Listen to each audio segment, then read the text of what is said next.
Bonjour à toutes et à tous et bienvenue dans Bright, le podcast qui met en lumière les travailleurs et travailleuses de l'ombre de l'industrie musicale.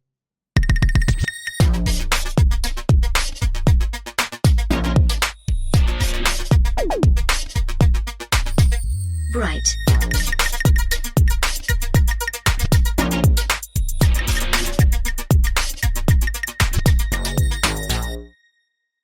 Aujourd'hui, dans ce nouvel épisode, j'ai le plaisir de recevoir Claire Toardy, bookeuse. Bienvenue. Merci, bonjour. Alors, le métier de bookeuse, en quoi ça consiste exactement? Est-ce que tu pourrais nous expliquer? Bookeuse, déjà en français dans le texte, chargée de diffusion dans le spectacle vivant. Ok.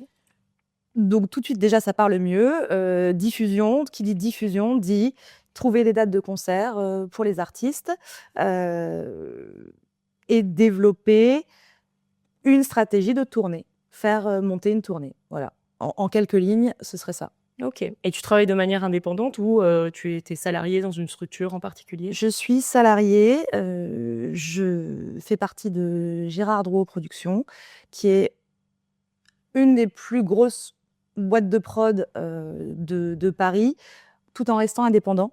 Ce qui est très important, c'est une boîte familiale, indépendante, avec de très très beaux artistes. Beaucoup plus d'artistes internationaux que d'artistes français, c'est un peu la marque de fabrique. Après, dans les esthétiques, il y a absolument de tout, de la funk, du métal, du jazz. On ne se ferme aucune porte. Ok. On va avoir très peu d'électro, Jean-Michel Jarre, euh, pas d'urbain.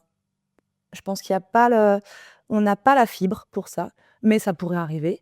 À la croisée des genres, quelqu'un comme Fally Ipupa, comme Burna Boy, on fait confiance à Gérard Drouot Productions. Et les artistes qu'on cite le plus souvent pour présenter Gérard Drouot Productions, AC/DC, Bruce Springsteen, Lenny Kravitz, Deep Purple, Scorpion, voilà, plein d'artistes. Ok, ça fait déjà un beau panel d'artistes à présenter et à représenter surtout. Oui. Est-ce que Ouais. tu peux me parler un peu de ton parcours? Enfin, qu'est-ce qui t'a amené vers le booking? Comment t'es arrivé à tout ça? T'as fait des études en particulier ou pas? Alors, il faut savoir que moi, je suis bookeuse depuis 10 ans et entre le moment où on est au lycée et on doit choisir une carrière pour plus tard, il s'est passé plus de 20 ans entre ce moment-là et aujourd'hui. Donc, j'ai pas choisi la voie la plus rapide, la plus directe. Je savais, par contre, je pense que tout de suite, je voulais travailler dans la musique. J'ai toujours aimé la musique, je voulais travailler dans la musique. À 18 ans, travailler dans la musique, c'est quoi? Artiste, non, je ne suis pas artiste. Accompagner un artiste dans sa carrière, oui. Qu'est-ce qu'il y a? Le manager, c'est le seul truc qui m'est venu à l'esprit. Management, ok. Que fait un manager? Et je me dis, ah bah tiens, il y a un truc qui doit être compliqué dans le métier de manager, c'est de négocier les contrats des artistes. Et puis, il y a une partie juridique. Eh ben d'accord, ok, banco. Je vais commencer par une fac de droit. Le plus simple. Il n'y a aucune vraie logique, mais je ne sais pas pourquoi, je me suis dit, voilà, il faut que j'aille à la fac de droit, faire de la propriété littéraire artistique pour comprendre ce que c'est qu'un contrat d'artiste et tout ce qui se passe autour de ça. C'est pas du tout la voie la plus simple et la plus rapide, mais voilà, et je me retrouve là-dedans. Forcément, la propriété littéraire artistique, c'est en 4e ou en 5e année, hein, donc il faut quand même Donc il faut s'accrocher quand un même. peu ramer. Mais j'ai la chance, sur les bancs de la fac, de sympathiser avec une nana qui aime la musique comme moi. On écoute plein de musique, on fait des concerts. Elle, très tôt, à côté de la musique, elle a un goût pour la réalisation. Elle achète une caméra, on commence à choisir des titres qu'on aime bien, à créer des clips sur ces titres. On s'amuse beaucoup. Et de fil en aiguille, on arrive à obtenir d'être sur des festivals pour faire des after-movies. Alors, il y a plus de 20 ans de ça, il y a pas de réseau, il y a pas tout ça. Il y a un vrai créneau à prendre parce que, d'ailleurs, on sait pas trop quoi faire des after movies, mais on essaie de convaincre et on nous dit: «Bah oui, bah venez faire des images et puis on verra ce qu'on fait après, votre petit docu là, de 3-4 minutes», mais c'est la vraie première expérience de la musique et c'est là que je me dis: «Oh, j'adore, J'adore l'environnement du festival, j'adore pouvoir plein de concerts, j'adore pouvoir interviewer un groupe et même faire des images du camping, j'adore. Voilà, et c'est la toute première expérience et où on est deux à faire ça. Et quelque part, dans l'amitié, on peut parfois avoir le nez fin, parce que cette amie s'appelle Gaëlle Royer et elle est maintenant une artiste réalisatrice de grand talent, donc elle a eu raison d'avoir cette fibre tout de suite. Moi, par contre, la musique, j'ai continué ma fac de droit après ça. Finalement, d'avoir touché un peu le ciné, je me suis un peu frottée au ciné, j'ai un peu hésité. Je suis partie, donc parce que j'étais dans l'est de la France, je suis partie dans le sud de la France pour continuer cette fac de droit et enfin faire de la propriété littéraire artistique. Fin de la fac de droit, à part des postes de juriste, il se passe rien. Je me dis, c'est pas grave, je vais être plus généraliste, je vais reprendre des études. Et je suis partie à Bruxelles faire de l'information communication, en me disant, au moins comme ça, dans la culture, il y a un vrai truc, la communication, la culture, c'est bien. Et c'est après ça où je me suis dit, il faut arrêter de tourner autour du pot. Maintenant, on s'installe devant un bureau, on envoie des CV à toutes les boîtes de prod de Paris et on essaye d'avoir un poste dans la musique avec les petites expériences. Mais même dans le cinéma, il y a une petite partie commerciale, de logistique, de prod. Donc voilà. Et jusqu'au moment où je rencontre la personne qui va vraiment me donner mon premier job dans la musique. Ouais, c'est l'instant T où vraiment ça commence. C'est d'ailleurs, je dis une rencontre, c'est finalement 2 rencontres déterminantes. J'envoie donc à toutes les prods, dont pour des bureaux en bureau, de prod, de com, je sais pas, n'importe quoi, et je fais des candidatures spontanées à gogo. Asterios me répond en disant « Passez nous voir ». Je rencontre directement Yann Dernaucourt, qui est la personne qui, pour moi, va tout changer, parce que ce jour-là, il me dit « J'ai pas de poste. Au bureau, on est complet. Par contre, on a une petite galère, entre guillemets, sur une tournée. Sur cette tournée, il y a un gros décor. Le régisseur, il est quand même très occupé. Le manager de l'artiste sera pas là tout le temps. On a besoin de quelqu'un, un peu couteau suisse, assistante régie, assistante artiste. Si en plus, c'est possible de faire le merch, ça nous arrange. Est-ce que tu es dispo parce que le groupe, il est déjà en train de répéter à l'usine à Istres, je me souviens d'ailleurs. Il faudrait que tu partes dans 2 jours. T'as déjà fait une tournée? Non. T'as déjà fait ça? Non. Tu t'en sens capable? Oui. J'ai très envie. Et voilà. Et donc, c'est Yann qui décide de me faire confiance. Et Yann, première personne. Et deuxième personne, Stéphane Echer, parce que c'est sa tournée. Et c'est lui qui regarde le petit CV et se dit, bon, on va pouvoir en faire quelque chose peut-être. Donc, OK, go, qu'elle nous rejoigne. Et voilà. Et ça, je pars sur une tournée, je ne sais même pas ce que c'est, mais j'y vais et finalement, j'aime tout. J'aime tout, je suis hyper bien accueillie par l'équipe. Le régisseur Philippe Goulpeau, à l'époque, vraiment m'accueille avec une bienveillance folle. Pareil pour tout le reste de l'équipe, que ce soit les musiciens, le backliner, l'ingé son, enfin vraiment, c'est absolument fabuleux. Je visite toutes les salles, je vis dans un tourbus. Enfin, voilà, ma vie est formidable. Ça, c'est vraiment la première expérience dans la musique. Waouh! OK. Ouais. Franchement, ça claque. Ouais, J'ai rien d'autre à dire, ça claque. voilà. Mais il m'a fallu un peu de temps, quoi. Rien n'arrive comme ça en claquant des doigts. Et je suis pas encore au booking à ce moment-là. Vraiment. Oui, à ce moment-là, tu es pas encore au booking. Donc, qu'est-ce qui t'a amené du coup à passer de couteau suisse, parce qu'au final, ton poste n'avait pas vraiment de nom, si ce n'est couteau suisse, de passer de ce poste-là à du booking? Alors, avant le booking, vu qu'il y a ce poste de régie, bon, quand cette tournée se termine, j'essaye d'avoir un poste de régie, mais je suis pas compétente. En technique, j'y connais rien, ni en son, ni en lumière. Donc, et puis j'étais pas régisseuse, donc c'est pas moi qui faisais les feuilles de route, tout ça. Donc, j'arrive pas à obtenir de régie. Je m'agace un peu, et il n'y a pas de poste non plus dans les bureaux, même pour de la prod, parce que finalement, donc je me dirige plus vers la prod. Je décide comme ça ne bouge pas à Paris, je me dis c'est pas grave, je vais partir à Londres. Je sais pas si je trouverai quelque chose, mais au moins je parlerai anglais et ça sera une ligne de plus sur le CV. Et là encore, moi je trouve que les parcours c'est toujours des rencontres et un peu des hasards ou les choix qu'on fait, mais À Londres, je suis en coloc et mon coloc, qui est super, me présente ses amis parce que moi, je ne connais personne. Vraiment, j'arrive là avec une valise et je sais pas, voilà, Tu vas faire quoi? voilà, donc peut-être je vais travailler dans un restaurant, j'en sais rien. Il me présente ses amis et parmi ses amis, il y a une fille qui bosse pour une agence de voyage spécialisée dans le tour. C'est-à-dire hébergement et transport, donc vol, machin, tout ça, sur des grosses tournées mondiales comme AC/DC, comme Madonna, enfin, des gros trucs. Et un de mes plus beaux souvenirs à Londres, c'est quand donc je sympathise aussi avec cette fille et elle me dit: «Je prends ton CV, je le présente à ma boss et je te la présente».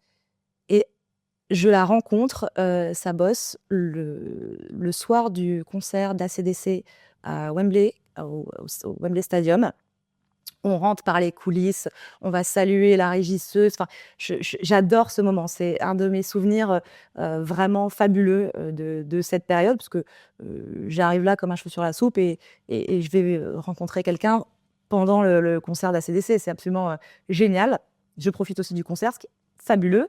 Et donc, voilà, je me dirige plus vers de la prod, vers de la logistique et finalement Londres, bah, j'ai quand même envie de rentrer en France et puis la prod, je comprends très vite que, on n'a que des problèmes. Il faut toujours trouver des solutions. Quand on résout le problème, on nous dit pas merci, mais si on le résout pas, on se fait taper dessus. Et puis, il y a pas d'horaire. Il y a un problème à minuit, à 2 heures du matin, à 10 heures du matin, voilà, il faut être très, très réactif et je suis pas sûre de vouloir ça sur le long terme. Donc je me repose, je reviens en France et je me dis: «Il faut que je fasse du booking». Parce que je commence maintenant à plus comprendre un peu, les différents métiers et je me dis: «Ce côté commercial, je peux» et j'ai acquis suffisamment, de notions de prod et de régie pour comprendre un peu les salles et tout ça. Je pense que je sais faire.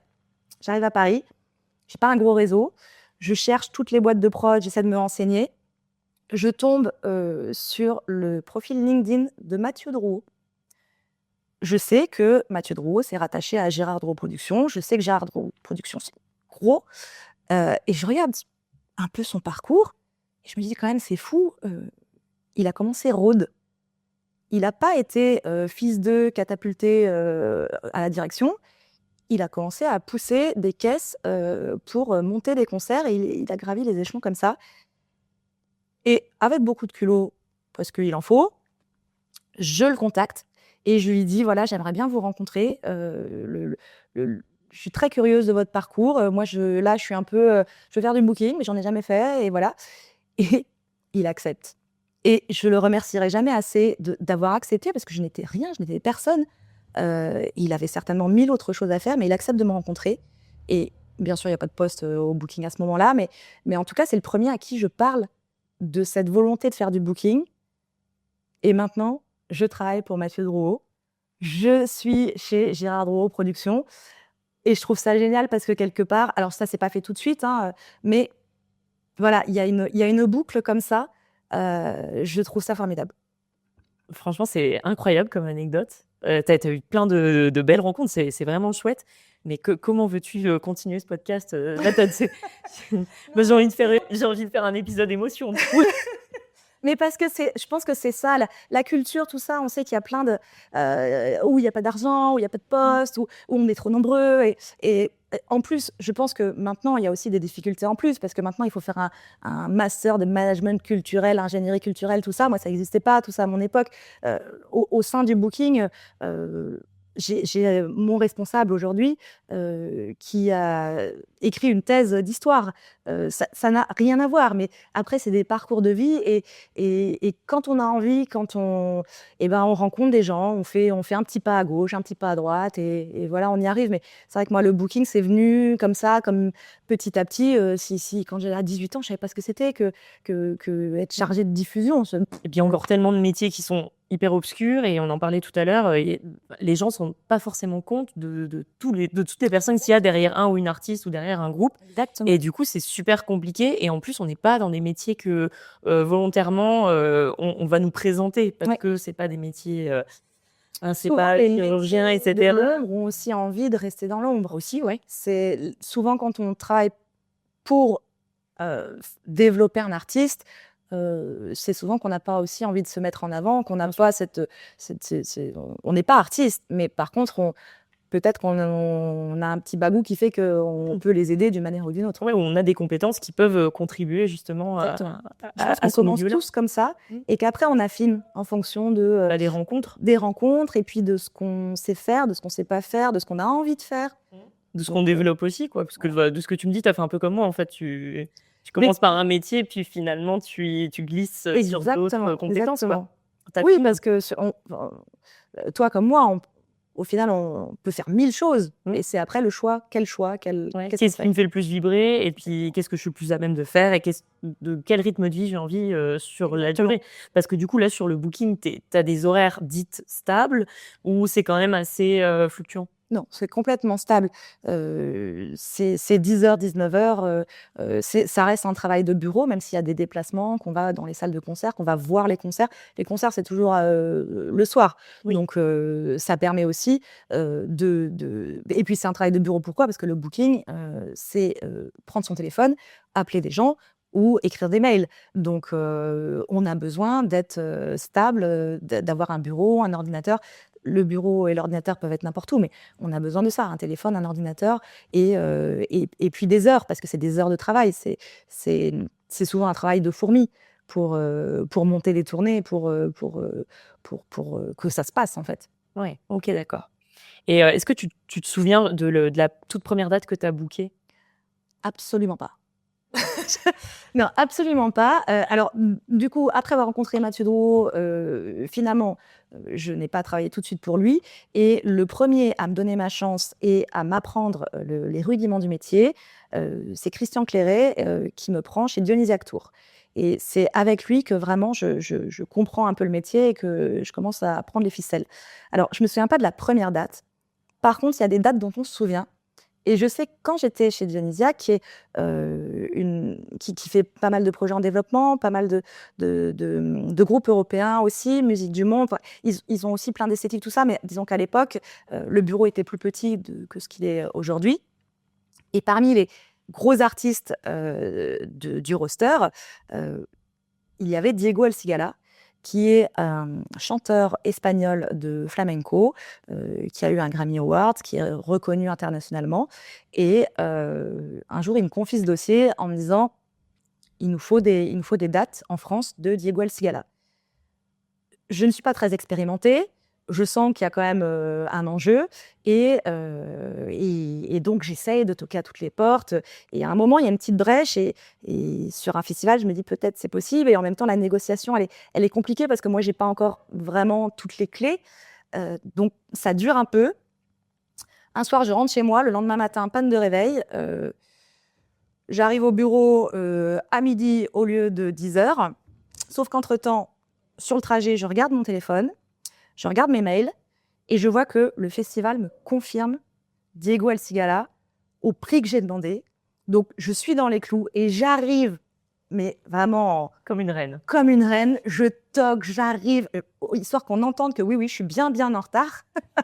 et je leur dis, je suis vraiment désolée, panne de réveil, vraiment navrée. Par contre, j'ai une date de Diego El Cigala en France sur un festival cet été, au budget qu'il faut, tout bien, tout.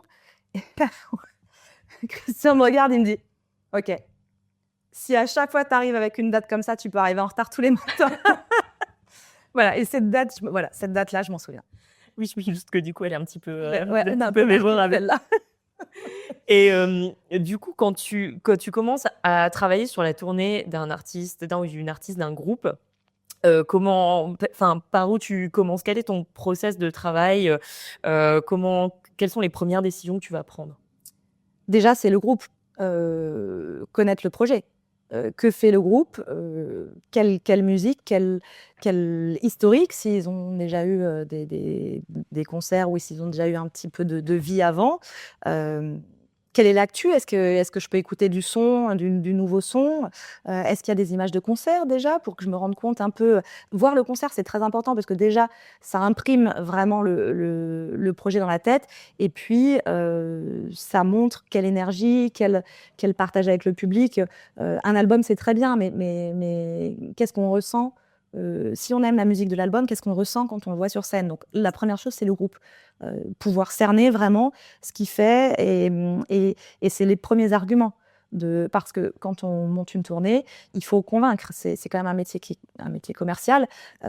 Il faut réussir à convaincre un programmateur de programmer l'artiste chez lui, que ce soit une salle ou un festival. Voilà, donc le premier argument, c'est parler du groupe. Donc le début, c'est le groupe.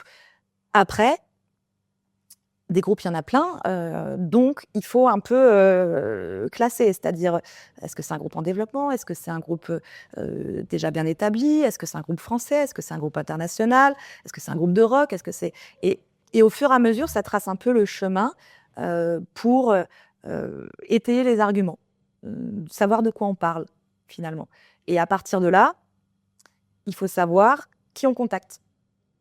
Donc, en fonction de la notoriété du groupe, quelle est la taille de la salle? Est-ce que c'est un club de 300?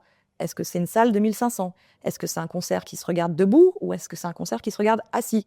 Ou assis debout, ça arrive aussi. Donc, il faut, avant même de faire quoi que ce soit, identifier vraiment le projet et identifier la tournée qu'on peut faire. Autre chose, la période. Sur les groupes internationaux, on choisit rarement la période de tournée, puisqu'on s'inscrit dans des tournées européennes, voire internationales. On ne peut pas s'amuser à faire une date en France, une en Angleterre, une en Allemagne. Donc, chacun a un peu sa période et il faut voilà, Tout faire rentrer dans cette période-là. Exactement. Donc, dans ces cas-là, on sait exactement quand. Si on a plus de latitude, un planning... moi, j'ai à côté de moi toujours le calendrier de l'année en cours et de l'année suivante. Et très important, les vacances scolaires. Parce que finalement, il faut aussi toucher un public. C'est pas juste trouver une salle. C'est qui va venir dans cette salle voir le concert. Les vacances scolaires, il y a toujours un peu moins de monde. Donc, on essaye d'éviter les vacances scolaires. Les événements sportifs, les grands événements sportifs, c'est pareil. Oui, s'il y a un Roland-Garros à côté, non. On peut perdre du public. Donc, les gens ne peuvent pas aller partout. Donc, voilà, il y a aussi cette histoire de planning.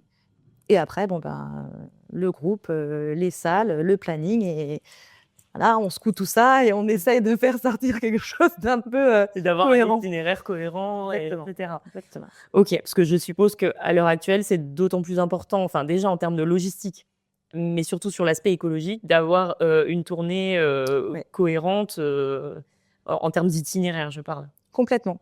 On parle de plus en plus de l'écologie et c'est très important. Mais dans tous les cas, pour tout le monde, il faut pouvoir à un moment aussi se reposer. La musique fait tellement partie de nos vies qu'on a tendance à oublier que les groupes, c'est aussi leur métier. Donc, ils ne peuvent pas faire n'importe quoi. Ils ont aussi besoin de se reposer. Ils ont aussi besoin d'avoir du temps, d'arriver suffisamment tôt à la salle pour pouvoir s'installer, faire une balance, que le son soit bon pour le public. Enfin, on n'invente rien. Il faut travailler. Donc effectivement, c'est important de ne pas leur faire traverser toute la France, d'avoir une logique et que tout s'enchaîne assez correctement. Puis avoir quelques temps de pause aussi pour pouvoir un petit peu respirer pendant la tournée, quoi. Ok. Et justement, tu gères dans ce que j'ai vu, vous gérez des artistes avec des univers assez différents quand même. Ouais. Est-ce que est-ce que ton approche plutôt de travail, elle change selon le style musical de l'artiste, ou est-ce que tu as une méthode un peu universelle que tu utilises avec tous les groupes?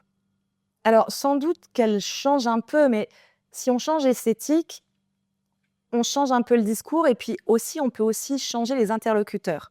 On ne parle pas, enfin, à mon sens, on ne parle pas de la même façon à un directeur de théâtre, à un responsable culturel de mairie, à un directeur de club.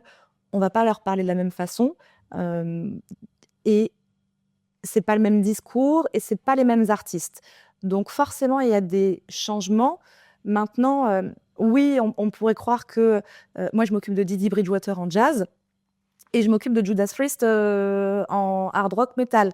Euh, je pense que je fais exactement la même chose.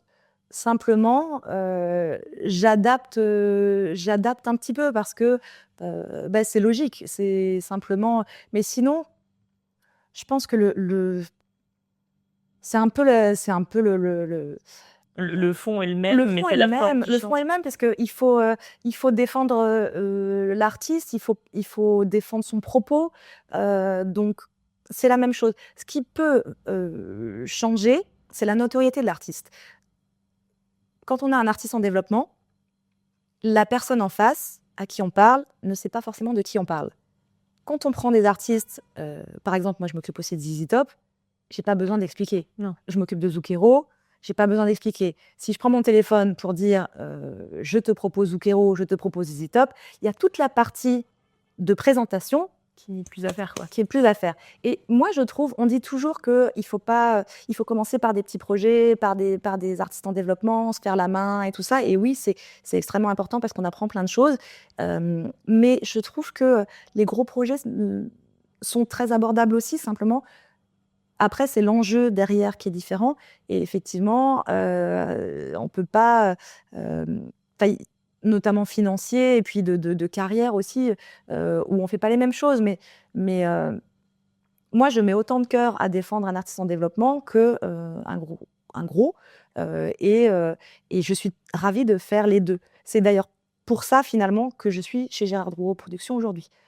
Pour avoir la capacité de proposer des petits artistes et des gros artistes. Ok. Et pour toi, qu'est-ce que c'est une tournée réussie? Le critère, ça va être le taux de remplissage, la rentabilité ou un autre critère? Qu'est-ce qui fait qu'on va se dire, bon, c'est bien, Claire, elle a bien bossé. Alors, moi, ma tournée réussie ne sera pas forcément au global la tournée réussie.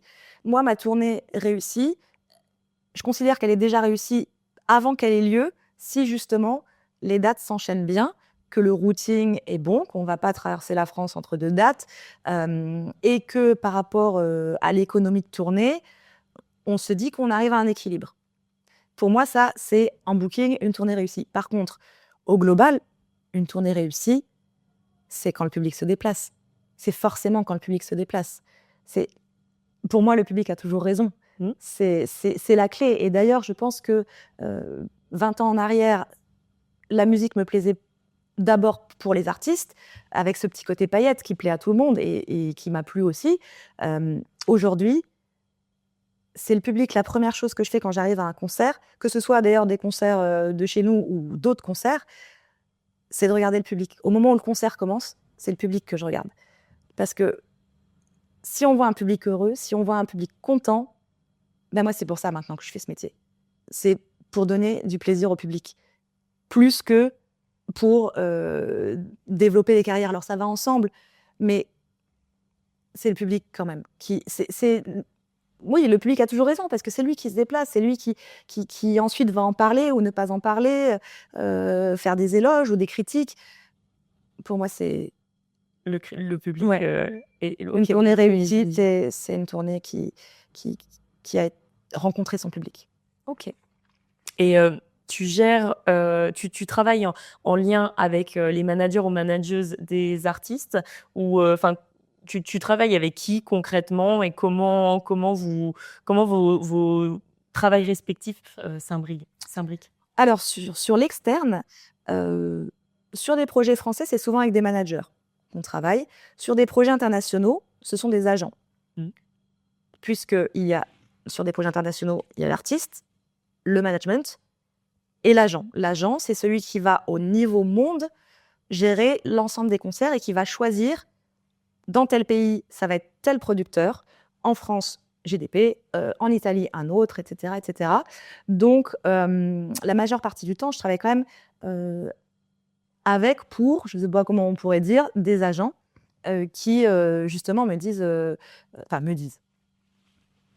envoie au bureau l'information que tel artiste va tourner à telle période, on peut faire des offres sur tel groupe, donc les agents. Après, les managers sur les projets français, la relation est à peu près la même. C'est plus direct sur les projets français parce qu'il y a une proximité et une réactivité plus facile, il y a moins d'interlocuteurs, mais la relation est à peu près la même. Ok, d'accord. Et avec les gens avec l'équipe d'ici, tu es en lien avec d'autres services ou tu restes dans la partie booking? Alors, avec absolument tout le monde, j'ai envie de dire. Moi, toute seule, je ne suis rien. J'ai absolument besoin de chaque service ici. Et même, je vais dire, mes tournées, ce ne sont pas mes tournées, c'est les tournées de toute l'équipe. On travaille tous ensemble, tous dans la même direction. Donc, il n'y a aucun moment où je me dis c'est moi, moi, moi. Non, si quelqu'un doit tirer la couverture à lui, c'est Mathieu Drouot. Il est tout en haut de la hiérarchie. C'est lui qui donne. D'ailleurs, parmi les personnes avec qui je travaille avec Mathieu. J'ai besoin de sa vision, de sa direction. Tout le booking, on est 4, bientôt 5 dans notre service. On échange avec Mathieu parce que c'est très important. On ne peut pas tout seul décider de tiens, j'ai envie de faire ceci ou j'ai envie de faire cela. Il y a quand même une stratégie de tournée, de carrière aussi. Donc, déjà avec Mathieu. Et puis après, effectivement, on est très indépendant dans notre travail au booking parce que j'ai pas besoin des autres bureaux pour trouver des concerts et négocier des offres et des conditions. Par contre, dès que je confirme un concert, j'ai besoin du service administratif qui va faire le contrat. Eux ont besoin de moi parce que c'est mes informations qui servent de base au contrat. J'ai besoin de la comptabilité qui va utiliser l'échéancier de paiement que je vais donner et les informations et qui vont aller chercher l'argent, qui est quand même Le nerf de la guerre. Exactement. J'ai aussi besoin du service marketing pour envoyer les packs promo, pour que eux déterminent, on ne le sait pas forcément à l'avance, les dates d'annonce, les dates de mise en vente. J'ai besoin de la billetterie qui va aller chercher les pointages, qui peut aussi valider les BAT. Enfin bon, bref, j'ai besoin d'absolument tout le monde. Bien sûr, la prod, parce que moi, une fois que j'ai dit « Ok, la tournée, elle est là », eh ben, c'est eux qui vont faire toute la partie logistique, préparation, et qui sont d'ailleurs beaucoup plus que moi en lien directement avec les groupes, les régisseurs, les tour managers, parce que c'est leur partie. Donc, voilà, moi, je ne travaille pas seule et j'ai besoin d'absolument tout le monde. Et je suis aussi à la disposition de tout le monde s'il y a besoin. Tout le monde est interdépendant des uns et des Oui. autres finalement. Ok. Voilà. On parlait du nerf de la guerre justement. Le rapport au cachet et aux négociations, est-ce que tu peux un peu nous en parler? Comment tu gères ça? C'est assez facile en fait. Forcément, encore une fois, être musicien, être artiste, c'est un métier. Donc eux, ils ont besoin de vivre. C'est normal qu'il n'y a pas un concert qui se passe sans que les personnes sur scène ne soient pas payées. Donc il y a une vraie économie derrière le live, la musique, la culture d'une manière générale. Il y a une vraie économie. Donc il faut un cachet. C'est aussi en fonction de la notoriété de l'artiste. Ça va être aussi en fonction des coûts. Bien sûr que on a de plus en plus aujourd'hui de scénographie, de décors. Tout ça a un coût, un prix. Le transport, c'est pareil. On parle des augmentations de cachets beaucoup dans les médias. Donc oui, c'est vrai, mais comme le coût de la vie a augmenté aussi, et de devoir payer les transports, est-ce que c'est un avion parce que ça vient de l'autre bout de la planète, ou est-ce que c'est franco-français et on prend le train? Enfin, il y a plein de choses qui font que ça donne des critères pour savoir combien on vend un concert. On n'est pas chez Darty, hein, c'est pas un prix fixe, et c'est tant la machine à laver. Donc on est dans du spectacle vivant. Il y a toujours des fourchettes et la négociation, moi, ça n'a jamais été. C'est rare que je me prenne le bec avec un interlocuteur pendant la négociation, parce qu'on sait très bien, lui et moi, que il faut qu'on trouve un compromis entre mon économie, qui est l'économie de l'artiste, et son économie, qui est l'économie de la salle, du festival. Hem, il y a un élément crucial dans tout ça, c'est le prix du billet. Parce que c'est bien beau de payer un artiste, payer un concert, mais il faut aussi que l'argent rentre, et qu'on puisse faire quelque chose d'équilibré. Donc, quel prix quelle capacité quelle jauge en fait pour le public, quel prix de billet, c'est des éléments qui sont cruciaux pour négocier. On peut pas juste arriver et dire, enfin moi je viendrai jamais voir personne en disant, je te propose un tel, c'est tant. Et donc, voilà, Oui, il ça y ne a pas suffit pas. d'ouverture à la Ça négociation. ne Ça, suffit pas. c'est Voilà, il y a plein de choses OK. qui entrent en compte, et tous les gens que j'ai au téléphone ou que j'ai par mail, et avec qui je négocie tous les jours, c'est pareil. Je présente mes arguments, eux présentent leurs arguments, et on doit se convaincre l'un et l'autre. Donc, moi, je comprends tout à fait l'économie des programmateurs. Je préfère qu'on ne fasse pas un concert plutôt qu'on aille dans le mur parce que ils vont perdre beaucoup trop d'argent. Et donc, je trouve que c'est toujours, en tout cas, moi, j'arrive à travailler de façon saine. Mmh. Oui, pour que l'économie circule dans les 2 sens et que ce Exactement. soit pas au profit d'un seul et Exactement. pas de l'autre. OK, non, mais je comprends. Et justement, le marché du live, on parlait du prix des billets et cetera.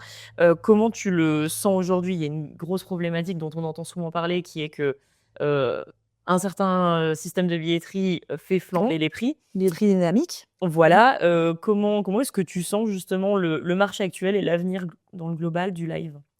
Et il y a quelque chose d'assez contradictoire dans tout ça, c'est-à-dire que la billetterie dynamique, vraiment, je vois pas l'intérêt. C'est nocif pour le consommateur de live, de musique, de celui qui achète son billet. Il y va 1 heure, c'est tant, et il y va 2 heures plus tard, ça a doublé. C'est c'est pas normal, et je pense pas que ça apporte grand-chose, et que ça offre une dynamique de vente.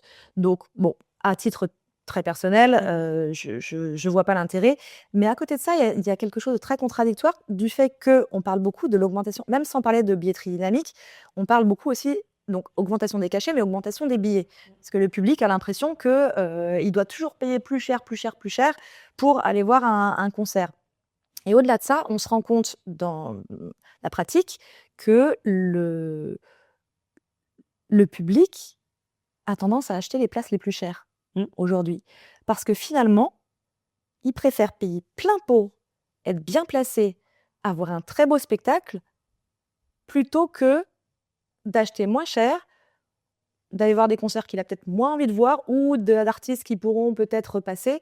Hem, c'est assez, Contradictoire au final, oui, presque. et très étrange de se dire qu'on n'arrête pas de parler de l'augmentation du prix des billets qui pèse sur le public, et en même temps, le public achète ces billets de plus en plus chers et remplit les salles, et donc effectivement, je pense qu'ils font moins de concerts, un stade, Mmh. plutôt que, Plutôt que 3-4 petites salles, enfin ou 2-3 que 10 clubs, par exemple. Voilà, Ah ouais.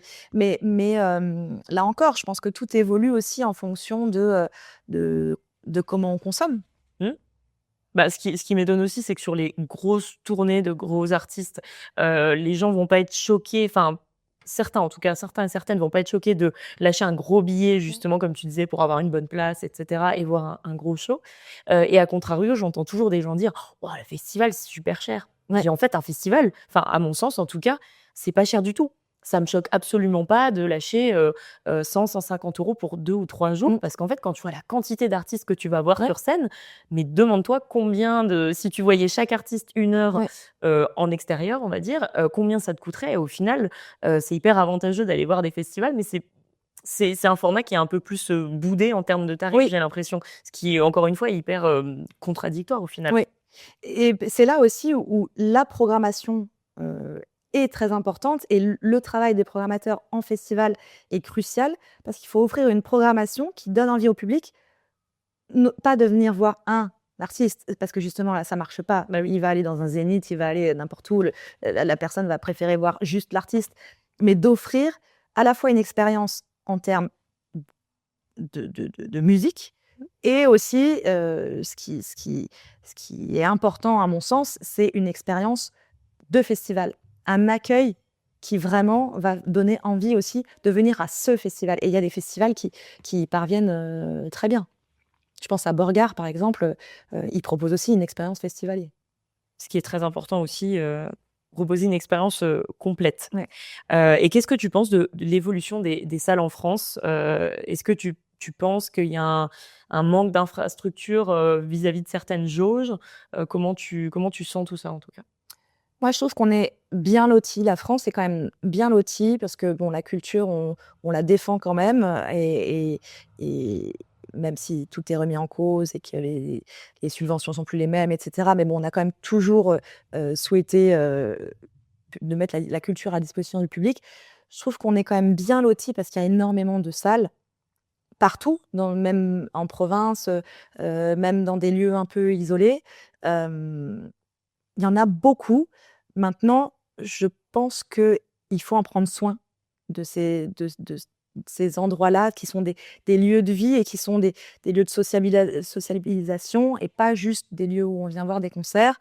Hem et et heu et et c'est important de prendre soin de la plus petite salle, de même 100 places, 150 places, dans un village, et d'en prendre soin autant que, du zénith ou du multiplex, heu, qu'on ouvre pour mettre un maximum de public. Pourquoi pas? Parce qu'on a aussi besoin de ça. Mais je pense qu'on n'a pas besoin de construire plus que ce qu'il y a si on prend déjà soin De ce de qu'on ce a qu'on là? a. OK, ouais, moi je suis plutôt d'accord avec toi. Si tu pouvais, ah non, si, attends, j'avais une question qui m'est venue entre-temps. Est-ce que tu montes, enfin, est-ce que tu organises plutôt, des tournées uniquement en France ou est-ce que tu fais de l'international? Non, on peut dire monter des tournées, hein. Moi, je OK. monte des tournées, donc c'est complètement juste. Et non, je travaille, sur le territoire français, OK. quasiment exclusivement puisque les artistes internationaux nous donnent un territoire. OK, donc c'est Voilà. l'agent ou l'agente? Non? Oui, Qui, répartit, enfin qui choisit du moins un ou exactement. une productrice sur, chaque, territoire? Exactement. Donc la France, sauf sur, les artistes français qu'on peut, aller développer, dans ce cas, partout dans le monde. Ce qu'on fait pas déjà la France, c'est un joli terrain de jeu, hein, Un beau donc territoire, ouais. on n'est pas non plus à vouloir aller absolument, ça dépend du développement de l'artiste. OK. S'il y a un public à aller rencontrer, en Espagne, au Canada ou allons-y, mais il faut qu'il y ait quand même que ça se justifie, qu'il y ait quelque chose. Parce que je me posais la question en fait de, la connaissance des salles. Est-ce que tu as fait, enfin ça paraît bête comme question, mais est-ce que tu as fait une sorte de tournée personnelle, on va dire, des salles? Est-ce que tu as connaissance de, bah, peut-être pas de toutes, mais d'une grosse partie des salles dans lesquelles tu vas placer des gens? Et c'est pour ça que je me posais la question sur de l'international. Mmh. Comment tu fais pour, bah, connaître, enfin, déjà, aller, chercher les bonnes salles dans les bons endroits et cetera. En France, bah, on Mmh. connaît pas toute la France, même si on est français. Mais du coup, à l'étranger, je me posais aussi cette question de quelle connaissance, enfin, comment tu fais pour avoir, connaissance de tout ce territoire-là et cetera? Alors sur l'international, je l'ai beaucoup moins fait. Je l'ai fait pour d'autres, dans des expériences passées dans d'autres boîtes, mais finalement pas non plus tant que ça et effectivement, c'est compliqué et c'est un travail de fourmi de chercher un peu après, Google, hein, je sais pas si c'est par exemple Montréal, concert club, rock, Montréal, voilà donc c'est un peu d'aller comme ça chercher.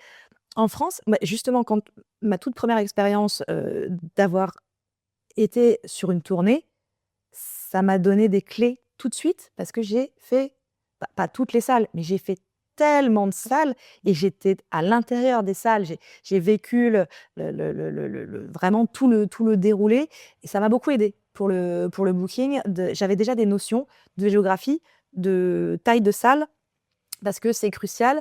Le Je pense que je les connais pas toutes, mais j'en ai visité beaucoup. Heu, pour cette tournée et puis après, on essaye de se déplacer, le plus possible. On le fait beaucoup plus en festival qu'en saison, simplement parce qu'en saison, il y a aussi 1000 autres choses à faire, de projets à monter, de tournées, de ceci, de cela. Donc c'est toujours plus compliqué pour nous, sur l'année, mais en festival, c'est un peu plus calme. Donc on essaye au maximum et c'est encore plus important parce que trouver les photos d'une salle, c'est possible. Un festival, il y a plusieurs scènes, il y a plusieurs sites, on ne sait pas comment bougent les gens, d'une scène à l'autre et cetera. Donc on se déplace. Il faut aller sur place, c'est important.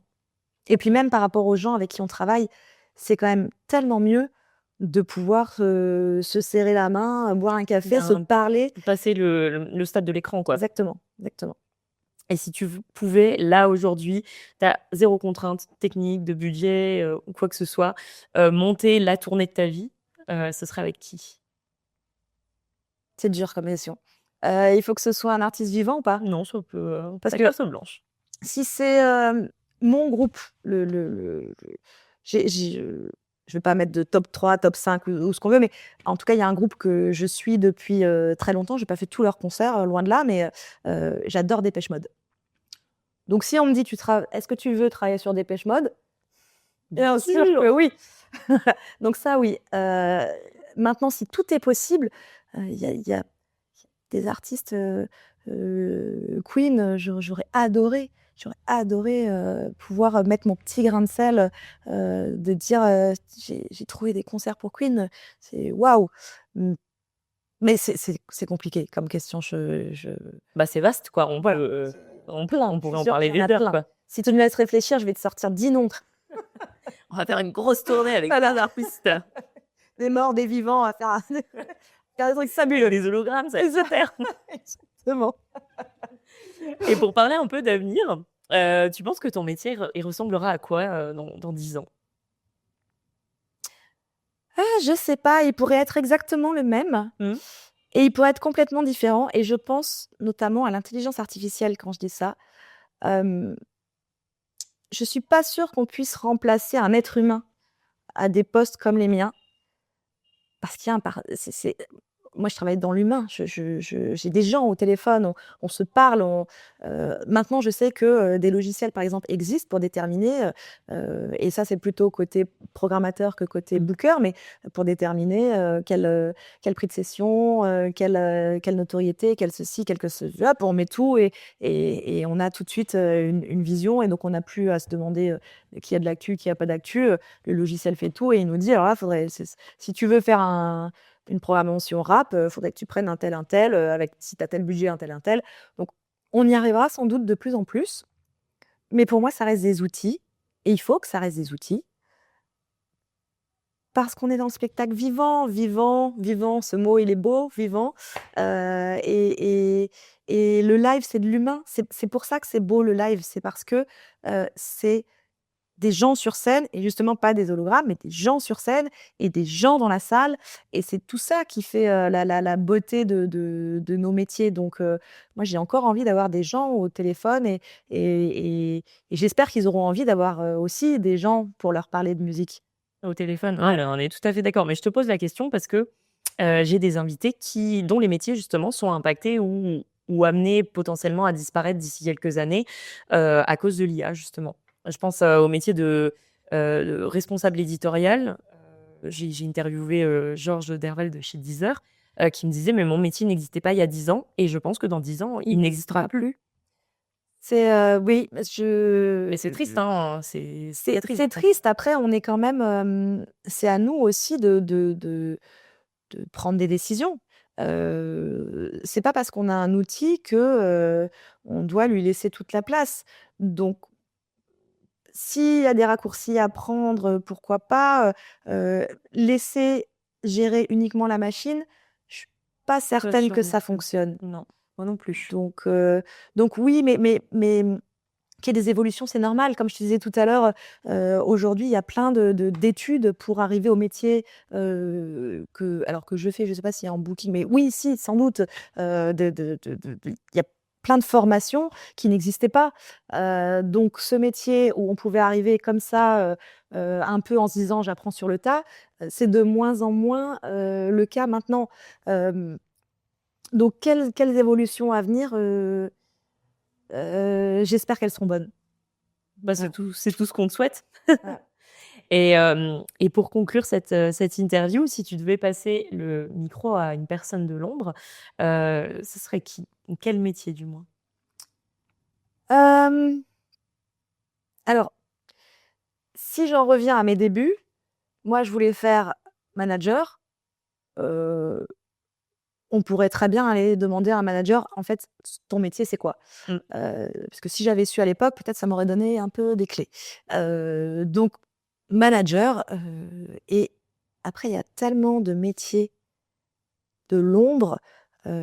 Par exemple, j'ai évoqué la billetterie tout à l'heure. Mmh. Qui sait ce que fait quelqu'un, dans un service de billetterie? D'autant plus qu'il ne doit pas y avoir qu'une personne au Non. service billetterie et qu'il y a encore des sous Oui, complètement, et c'est pas juste quelqu'un qui est au guichet à l'entrée et qui va te donner ton billet. Donc c'est un métier dont on parle absolument pas et qui est hyper important parce qu'on en parlait tout à l'heure. Faire venir le public, c'est quoi? C'est lui donner un billet. Mmh.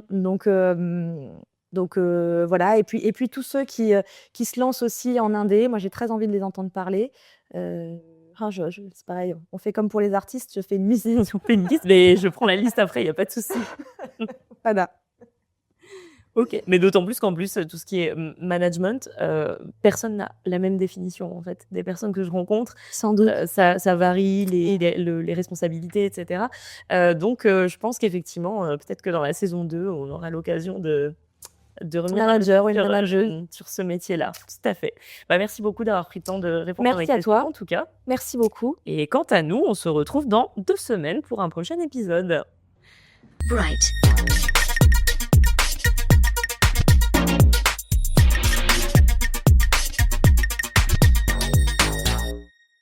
Tu viens de terminer un épisode de Bright, le podcast lumineux d'intérêt musical. Ici, la lumière ne s'éteint jamais et dans 2 semaines, je te donne rendez-vous pour un nouveau parcours, un nouveau portrait et un nouveau regard sur l'industrie musicale. Merci d'avoir écouté Bright et à très bientôt.